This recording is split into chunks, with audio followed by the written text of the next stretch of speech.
Hey guys, Josh here from Sportitude running, and it is shoe review time. And today we're going to be talking about a brand new shoe that has just landed here in Australia, and it is called the Mizuno Wave Sky Neo. So it is a play on the Sky franchise, but being a Neo model, it is a shoe that's going to be targeting a slightly different runner. But this is the softest neutral running shoe that Mizuno have ever made, period. So underneath the foot, there is a really plush cushioning system. And in today's review, what we're going to be doing is we're going to be talking about all the engineering components of the Wave Sky Neo, talk about the outsole, the midsole, where all the magic is, dial in on what they've done with the upper. We're going to compare it to the Wave Sky 4, just to show you how it is different and what runner would consider both. Also talk about the foot type that could be looking at this shoe through here, give you all the information that you need at home to maybe make this shoe your next purchase for your high mileage running. So without further ado, let's get stuck in. Okay guys, so what I'm gonna do is I'm gonna hold the men's here on my left and your right, and this is the ladies on my right and your left through here. So through this review, I'll be grabbing either of the shoes and going through the engineering components. So what we'd like to do before we get dialing in on how this shoe is put together, let's talk about the foot type that could be considering the Wave Sky Neo. Now it is a neutral running shoe. So what we mean by that is there's no medial support underneath the arch. So a neutral foot type in a static position sometimes can look a little bit like this through here. So we have a high arch through here, and as that runner comes through from entry to mid starts, then to toe off, the pressure is either through the central part of the foot, or if this runner has a tendency to underpronate or supinate as they go through their gait cycle. So what that means is as they transition through, the pressure's on the outside of the foot as they toe off, sometimes third and fourth metatarsal, then the Wave Sky Neo could be one to consider. But I'll be cautious about going for that shoe if you are a true supinator, which we'll get in today's review shortly. Also, if you have a neutral foot type, but your static position looks something like this, this is okay. So there are the neutral runners out there that do have a flatter arch, but as they come through their gait cycle, heel to mid stance, everything looks pretty stable. So there's no tendency to really favor that medial side, but as they transition through to toe off, again, second and third metatarsal is where most of that pressure goes as they get ready to engage and get out of their gait cycle. So there you have it. That's the foot types that could be considering the Wave Sky Neo. Okay guys, talking about the engineering component of this shoe, and we're going to compare it to the Wave Sky 4, give you all the information at home and show you the differences between the two. Now first things first, the outsole is pretty different, as you can see through there. So what we do have, the only real similarity between the two is its full ground contact. So there's rubber from the heel right through to the forefoot. So you get a really nice, consistent, smooth feel on your entry point at the heel as you come through to mid starts and get ready to toe off. So you're always going to have a piece of rubber in contact with the ground. Same thing with the Sky 4 through there. 2 flex grooves on offer through the forefoot versus sort of 4 3/4 with regards to the Mizuno Wave Sky through here. So essentially the reason they've offered more flex grooves in the Wave Sky 4 is because it's a slightly denser midsole through here. So that needs a little bit of help engaging that forefoot to get out of your gait cycle, okay? And the reason they've only got 2 here is because the midsole is a lot softer. So they actually took out some flexibility in the outsole through that forefoot to get that forefoot to provide a little bit more support underneath your foot through there. And when we're talking about the midsole now, jumping up to the cushioning system between the two of them, the Wave Sky Neo is incredibly soft underneath the foot. And I mean that. When you put it on your foot, it is very bouncy, very soft, very cushioned. It's really, in all due respect to Mizuno, and I say this with all due respect, it doesn't feel like a traditional Mizuno shoe on your foot. And I reckon that's part of the brief. They really wanted to make something that was really different to what they have traditionally made, and that's why they've gone out on a limb and made this shoe. It is very plush. So the white foam, which you can see at home through there, the closest foam to the ground is their Energy cushioning system, a very, very soft foam underneath the foot. The grey foam, which you see on top layer, is their euphoric cushioning system. So it's a little bit denser, and that's the closest part of foam to your foot. So it is a little bit a little bit more stable on top of that really cushioned platform. And as I come through, I just want to show you that red dot underneath the shoe through here, that heel component. So that's the Energy Core cushioning system. So it has a similar design to what X-Pop was, and X-Pop was that yellow dot through that shank area through here on the Wave Sky 4. So the X-Pop was that polyurethane cushioning system that had a little bit more kick and a bit more response. This shoe is all about softness. Yes, there's an element of responsiveness to it, but that core cushioning system just provides a really soft ride underneath your foot through here. Now, it is a neutral shoe, which we've touched on in the intro, so meaning that they use that sort of wave technology which bonds together, which is the two different materials being the euphoric and the energy foam, but there's no additional arch support on that medial side. It really is dialed in for a neutral runner through here.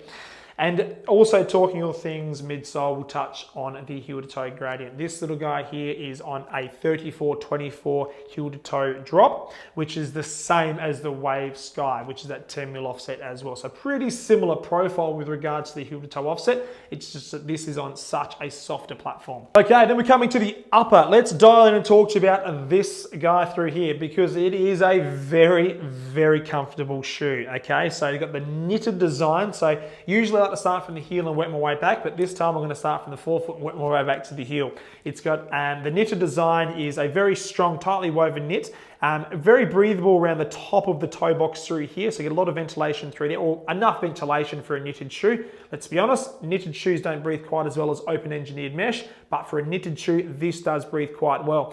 And it is a tighter weave, as you can see, the upper as it comes down to the midsole. So that's where most of the pressure on uppers is. It's where we talk about where the upper meets the midsole. So that's why they've executed a really, really strong structured weave around that lateral and medial side through here. So the actual support of the upper isn't compromised as with the design. Coming through to the navicular region, it fits pretty firm for a booty upper. So what we mean by booty upper is there's no tongue that comes into place. There's no tongue and gusseted design that sort of structurally holds your arch in. It is almost like a one-piece upper. So the booty design almost feels like you don't need to run with the shoelaces. Now, please don't take my advice on that. Use the shoelaces, you'll get a better lockdown. When you put your foot in there, it sort of fits in, like sucks your foot in, feels nice and secure as you sit inside this shoe through here. And you have a lacing system which just interweaves itself on top of that knitted design, and having the one more eyelet to really dial in that locked system if you possibly can. It's near on impossible to heel lock lace design in this shoe, but I don't think you need it. And the reason I don't think you need to dial in the heel lock lace is because it is a deeper construction. Compared to the Wave Sky 4, you can see that change in depth with regards to the heel count and the height of the heel count in comparison to here and here. So it is a higher design, and it has a slightly more tilted lean towards the back of that Achilles insertion. So from a heel lock component, you're going to get a pretty good dialed in fit around there. So you don't have to sort of trick around too much with the heel lock lacing system. You should be able to get a nice comfortable fit from just using your traditional lacing design, which still a lot of runners like to use. Large pull tab at the back here. I'm a bit of a favourite for pull tabs, but yeah, pretty healthy pull tab through there to get your foot on and inside the shoe. And at the back of the shoe, there is an internal heel counter structure. So a plastic beam that runs around this shoe, which keeps your foot nice and stable on top of this midsole. If I have to be really fair, I do believe this heel counter to be slightly more structured in design than the Wave Sky 4. And I believe the reason for that is to keep your foot stable and on top of this footbed. It is a softer footbed, right? So we've talked about the cushioning system being considerably softer and squishier underneath the foot. And if you compromise the amount of support on top of the shoe, you're going to have your foot sitting all over this sort of really smooth or soft and plush platform. You still want to make sure your foot is utilizing all the aspects or engineering aspects of this cushioning, so keeping it consistent on that footbed. Hence, there's a more structured heel counter at the back of this shoe through here. So it is designed purely for those heel strikers. Yes, if you're a midfoot runner, you can run on it. Yes, if you're a forefoot runner, you can run on it. But the profile of runner, I'd say this is going to more sort of target 90% of sales will be for those real true heel strikers inside this shoe, looking for some really soft cushioning underneath the foot as well. Okay guys, let's talk about the widths on offer. So yeah, there's only your standard widths, which is your B in the ladies and your D in the men's. And they are true to width. So what I mean by that is if you're a B width and you're bang on a B width, you will be a B in the ladies.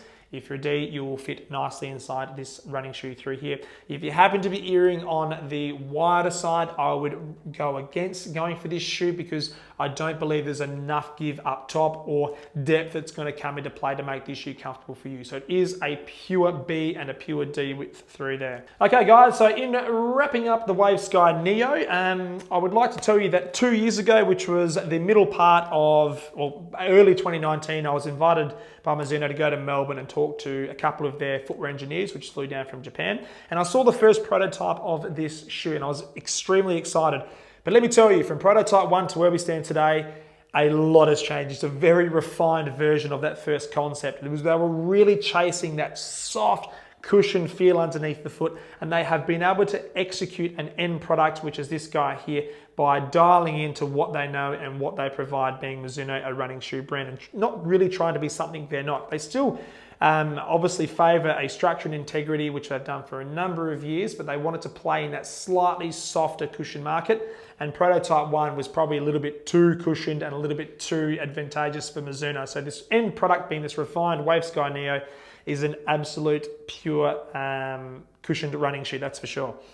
If you've got any questions on this shoe here, please drop it in the comments field below. If you have used the Wave Sky family previously and you got some feedback, then hey, let us know how you're going with the Wave Skies. If this intrigues you and you want to know what it goes up against, certainly ask a question and we'll get back to you as soon as we possibly can. And if you haven't subscribed to our channel, guys, hit the red button and we'll keep you up to date with all things new from the running shoe game. And until next time, stay safe, be kind to each other, and we'll see you out on the road. Take care, happy running.